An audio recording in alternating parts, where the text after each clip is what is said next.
Welcome to Dress Stories. Today we have such an amazing guest and friend. This is Vula Callas. Hi, everybody. And I think we might as well just jump right in. And I think that the name Vula Callas is so fantastic. I knew right away about the second part. I mean, instinctually, I thought, oh, that must be. But why don't you tell us a little bit about how you chose that name? Absolutely. So I come from a Greek heritage. So ideally, when I was thinking about my drag name, I wanted it to be something Greek, of course. So I was like ruminating on ideas. I was thinking like something from Greek mythology, not something so obvious like Aphrodite, but something maybe more obscure. But then that didn't stick. And then I thought I was really obsessed with the early modern Millie at the time and Sutton Foster, like her performance on Broadway. So I took like an ancient Greek name, Daphne, and then the character Millie's last name, Dilmount. So then I thought Daphne Dilmount. No, that didn't seem right. I don't see you as a Daphne. No. I love the name and the myth, but no, it didn't fit. And then it was just like another name I had written in my journal that I kind of like passed on that idea. But Vula comes from Thea Vula from My Big Fat Greek Wedding. Yay! We love her. We love her. Comedic genius. Yeah. Andrea Martin is an absolute legend. And then, of course, Vula Callas, the legendary Greek soprano. And of course, you know who she is. Yes. Known for just revolutionizing opera, resurrecting old operas, and just the incredible power of her voice, her poise, her elegance, her regalness. I mean, hello. Look at the material. I have a song in my head, which I think we talked about when we very first met or something. Anyways, I remember us having this conversation. But, you know, the movie Philadelphia. Yes. And Vula Callas singing Mama Morta. And I just got chills up my spine. Yes. If you haven't seen that or if you haven't heard that song, run, listen to it on Spotify or Vula Callas is... I know. I'm getting goosebumps just thinking about Amazing. it. I remember, being in your shop and then hearing the aria in the background. And it's just, you can recognize Maria's voice. It's so distinctive, the timbre. Yeah. And it was Mama Morte. And I hope I'm saying that right. Yeah. Can you sing? No, I can't. Oh, man. I know. It's like beauty is enough. I mean, I kind of resent people who are beautiful and can sing. It's just like, how did that gene pool get, all into one person? That's why I lip sync. Oh, and yes. That's something I'm known for. It's just my lip syncing and making it look real and serving realness as a drag queen and serving the fantasy. Would you ever do an opera? I have, actually. Oh. Yeah. So I've done... Oops. No, it's okay.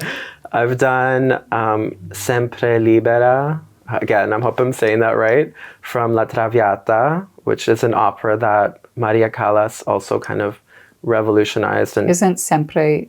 It's like forever. Always? Always. Always. It means always in Italian, yeah. Yes, and it has like a beautiful coloratura like showcase for a soprano. And then I've done Queen of the Night aria. That's like such a famous one with the high Fs. Also another coloratura. But yeah, so I put Vula Callas. It had a nice ring to it. It's perfect. So on that note, how long have you been performing? So I made my debut March 4th, 2017. Really? Yes. Have I known you that long? Yep. Wow. Yeah. That's fantastic. Even longer. Yeah. Yeah. I think I was coming here more regularly 2016, perhaps 2015.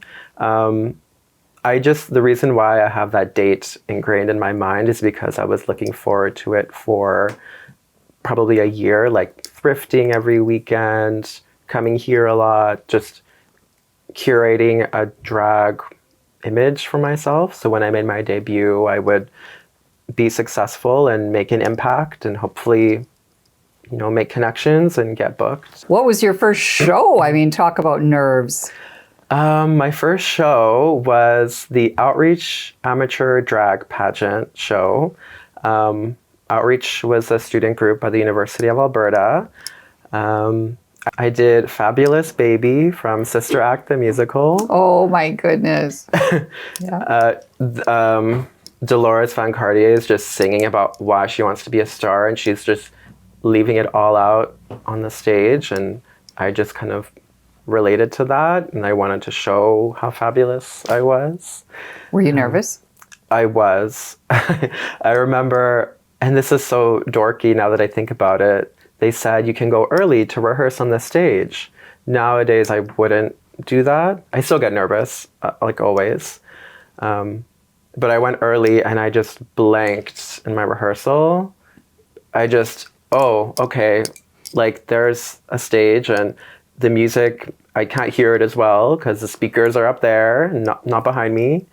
But then once I did it later, and I think it was good that I rehearsed, it just clicked and you just get possessed in the adrenaline, and I hit every mark that I wanted to. Perfect. When I was rehearsing in my room, and I placed third, and that's pretty significant. Yeah. For first time. Yeah, that's huge. Yeah, I thought, I was gutted, but then I did the best that I could, and also I thought we were winning a crown, but it was like you didn't get a crown. It was all about the crowd. Right.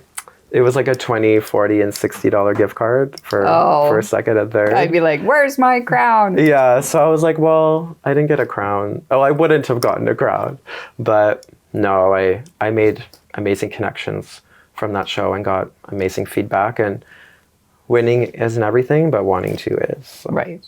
You have a background in Greek dancing, right? Yes. Mm-hmm. So I actually attended Greek school and was part of the Greek community, obviously being Greek my whole life. We're just across the street from the Greek school, St. George's.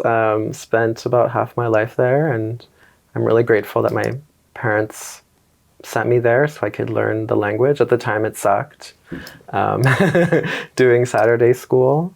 Yeah, like I graduated in grade 9 of, like when I was in grade 9 in English school. And then I kind of lost it, but the past few years I've been just really working at it again. But it definitely helps later in life. I find, like when I took French in high school, it helps with a lot of things, pronunciation of other languages, and right.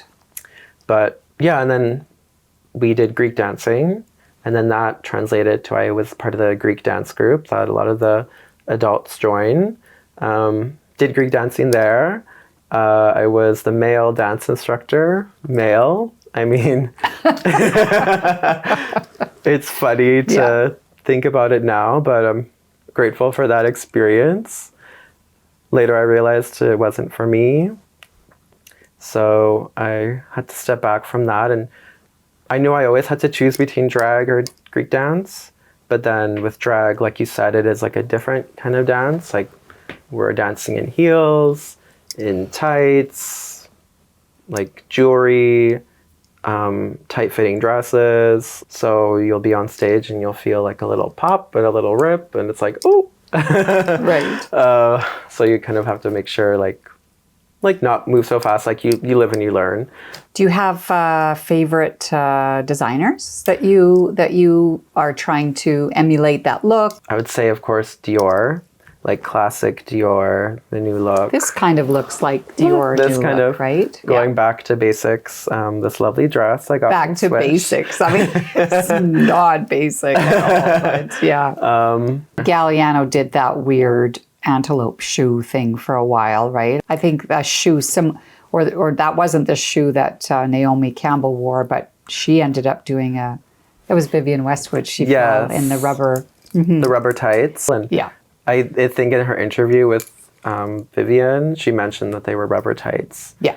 But yeah, speaking of that, I would love that shoe. That's like one of my dream shoes. And it's like a warped heel. It's not like a stiletto. Like you get Pleasers, which is like a brand of like common, dancer shoes. Can we say stripper heels? Yeah.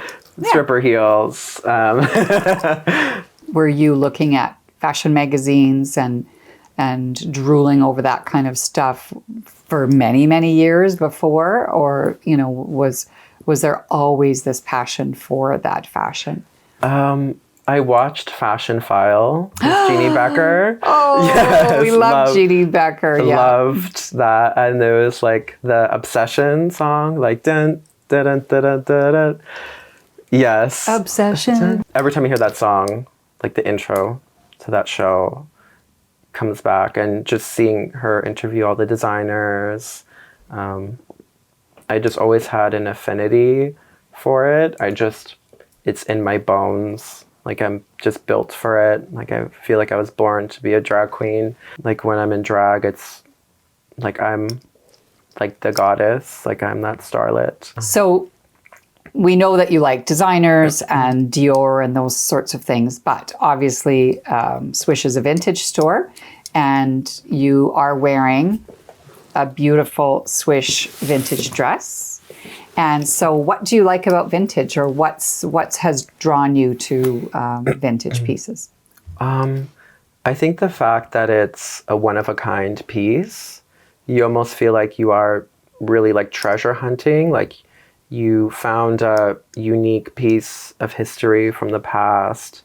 Usually the cuts are more interesting and classic. They kind of like hug your body better. I find the material is often better quality. And I usually just go to the thrift store, go to the formal wear section, and kind of find... And you're petite. So with vintage clothing, so many of the dresses are petite. I guess I am luckier that just growing up, I always had like more womanly figure. Like again, kind of like born to do drag. I'm built for it. But it is sometimes more difficult to find vintage gowns for people who are broader in the shoulders, or who, yeah. That's a very fair point. Like I am lucky that I can go to a thrift store and buy something off the rack. Buy something off the rack. And yeah, just like when I was growing up, again, like I was always insecure about like my curves. Like obviously I was, assigned male at birth, but yeah, I kind of always had curves, and sort of like an 80s power suit, just kind of, they just fit like the women. Well,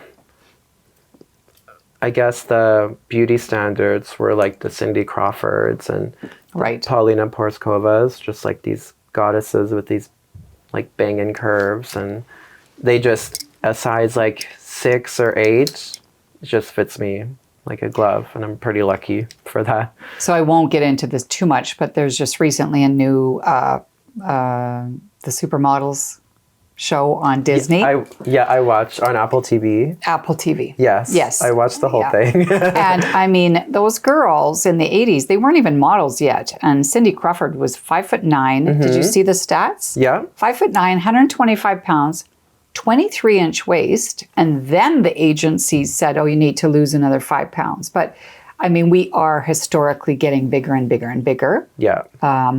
But you do fit that sort of runway model kind of shape and everything. So yeah, thank you. Like it just felt like it was kind of meant to be for me. Like those supermodels, they weren't like, they had meat on their bones. Like they weren't, super skinny like how they are now. And they just smiled on the runway. And Naomi, like, she does her pivot and you like show the back and then show the fronts. And yeah, they like Linda Evangelista, like Wow. these, just kind of like these glamazons that had like incredible bodies. And of course, like women come in all shapes and sizes, of course, but that era, it just kind of, it works Right. for me. And me, I'm 5'10", so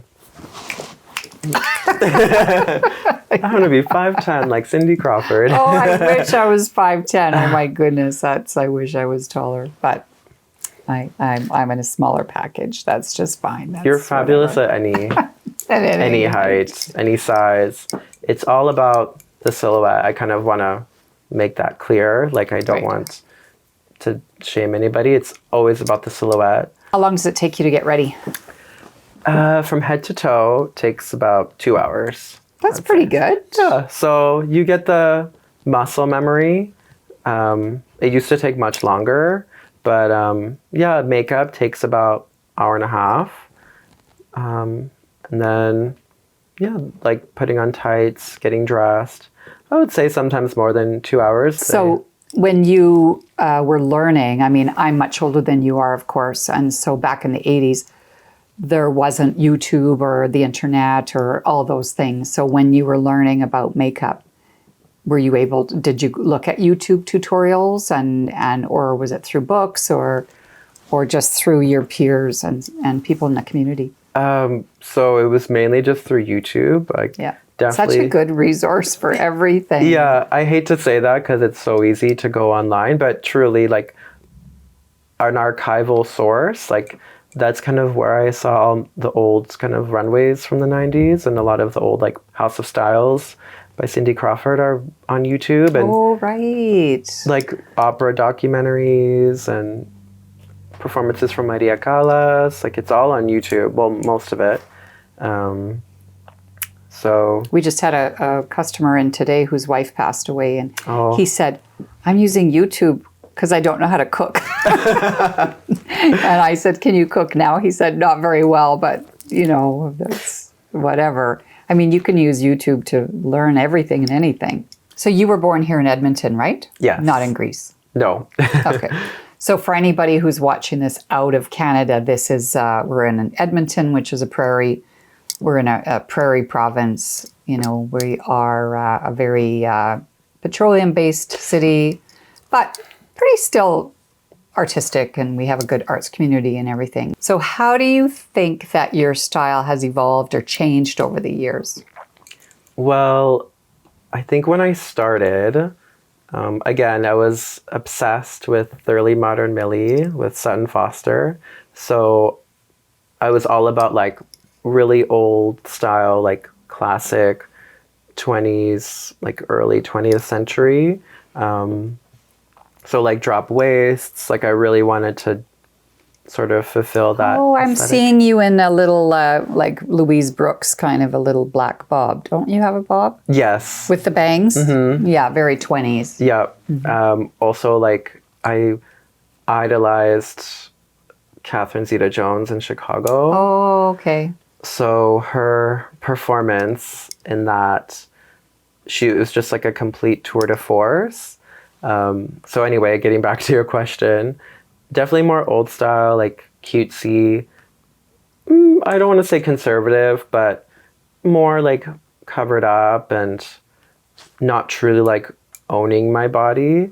Whereas now I still kind of will wear those things, but I've definitely like, drag has helped me love my body more and sort of like love my natural curves. And so I would say probably more sexier, probably more confident that I can truly just serve any look from any decade, whether it's an like glamorous look, whether it's, performing to a Kesha song, whether it's doing an opera number with like more covered up with like full length gloves.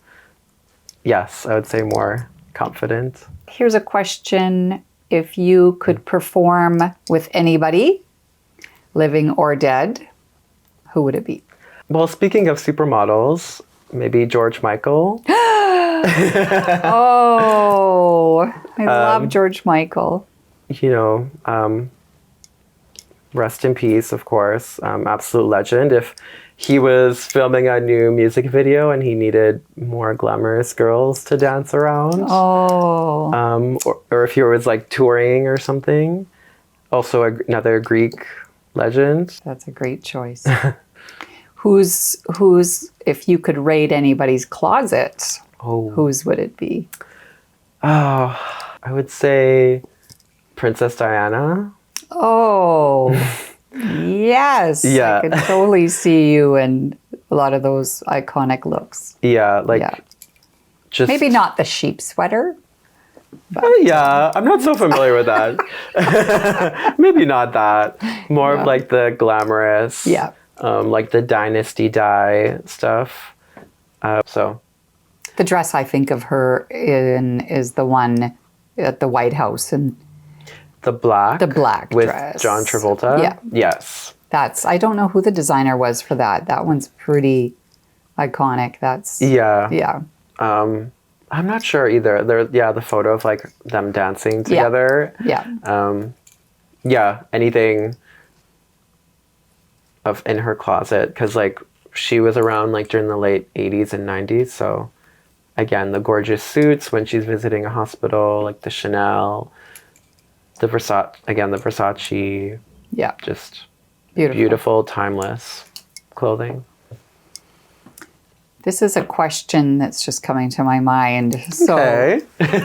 how do you feel as a performer or in this community that do you have to set a certain example? Or I think from growing up Greek and, you know, going through my struggles and fighting to be who I am and just fighting to do drag, I think there is a responsibility to be myself for the younger generation and show what's possible for them. Also just, you know, holding it up for the glamour girls, and there's absolutely still glamour girls out there. I'm kidding. There's, of course, lots of glamorous girls out there. But yeah, keeping a certain standard of drag or just fashion, femininity, I guess in a way I do feel responsible to always like harken back to the glamorous icons of the past. And like you have this Rita Hayworth hair, right? Thank you. And it's pretty spectacular. Yeah. To go back to your question, I do feel a certain responsibility to sort of keep it up for the glamour girls. Did you have somebody that you were able to look up to and go, wow, you know, this is somebody living their truth, or somebody? Not really, I would say. It was kind of more about practicality and not so much about fashion. Like growing up in school, I had this English teacher in junior high that came to Swish, and it was your location back in Highlands. Oh, okay. So again, it was kind of your store. Like I would say it was kind of my gateway to physically sort of see fashion in the flesh. Of course, growing up, it was watching Fashion File and seeing the models there on TV through the media. I would say were kind of like my fashion icons. I didn't have one in particular. But then driving home from Greek school, we'd see Swish. And then my English teacher went to Swish and we would always talk about it. And you had a big, gorgeous kimono. Oh, I forgot about that. Yes. Hanging on the wall. And I just finally convinced my mom one Saturday to come with me or take me there because she was driving. Not come with me, but please, let's stop. Because we lived so close to that location. I think this is a perfect time to stop. And what we're going to do is we're going to take a peek. Instead of all the questions, we're going to take a peek at some really, really, really amazing pieces Behind me. that Vula has brought, and you're going to love them. Okay, Vula, this is the moment. Yes. This is the moment of fashion and dress stories, right? So, what did you bring for us? First, I think we should talk about this. Yes. This is my cupcake dress. My 50s prom dress that I got from Swish. I believe it was one of the first dresses I ever bought from here before I even started drag. It is so fabulous. Yeah. But I'll do a little turn and It's beautiful. this one. So another thrift store find. That's beautiful. Yeah. And That's Lady Di-ish, don't you yes, think? Yeah. totally. Or like Duchess of Windsor. Yeah. Absolutely love this. And for this, I like performed my Vula Callas in because it's so regal and you just have like a pair of like white gloves. And then like I would wear like my Vula Callas hair. But That's yeah, beautiful. just like a peplum. And also like stuff from the late 80s and 90s, like a durable polyester. Do you know, this dress gives me the vibe of, what's her name? It'll come to me in a minute and then I'll say, because this has this sort of Givenchy look. Yeah, like Audrey Hepburn. Audrey Hepburn was very much involved in the making of all of her dresses. Yes. This would have been kind of an Audrey Hepburn Givenchy Oh, piece. totally. Yeah. Yes. Like Yeah. with like a pulled back hair moment and Yeah. just let the dress speak for itself. Yeah, gorgeous. This is kind of a special piece. So this is my mom's skirt suit. That's fantastic. This is it means a lot to me, this piece. I've worn it like obviously more than once, but like I take care of my clothes, much like how the people that, brought clothes here, they take care of their fancy stuff. We take good care of her. Again, just kind of like a classic working girl suit. Working girl. Working girl. Yeah. That's a great reference. Or like mannequin, like with Kim Cattrall. So I did a mannequin. I think your mom's probably similar age to me. And I would have had a suit like this for sure. Yeah. Yeah. 80s. Like, nice, like, I believe it's like a linen, I'd say, or... It's like a linen look. Yeah. Yeah. Yeah, just like a classic suit that you can just do any kind of like 80s number. Yeah, it's fabulous. Yeah. Okay, what is the next beauty you want to show? Well, so this is very similar to sort of this dress with like the peplum, gorgeous kind of... This looks like Victor Costa, the designer Victor. No, but looks like one of those gowns. Yeah, beautiful. Yeah, just like I love this cut here. Yes, very flattering. It's kind of similar to this dress, actually. Yeah. Just very high fashion kind of vibes from this. Again, cut beautifully, hits at the knee. I would usually wear like a black sheer tights with this and like black pumps, long black gloves, slicked back in a bun, and then it'll be very like, again, Vula Callas, sort of like a... Ultimate performance dress, hey? Yes. Yeah. So this one... This one needs a drum roll, don't you think?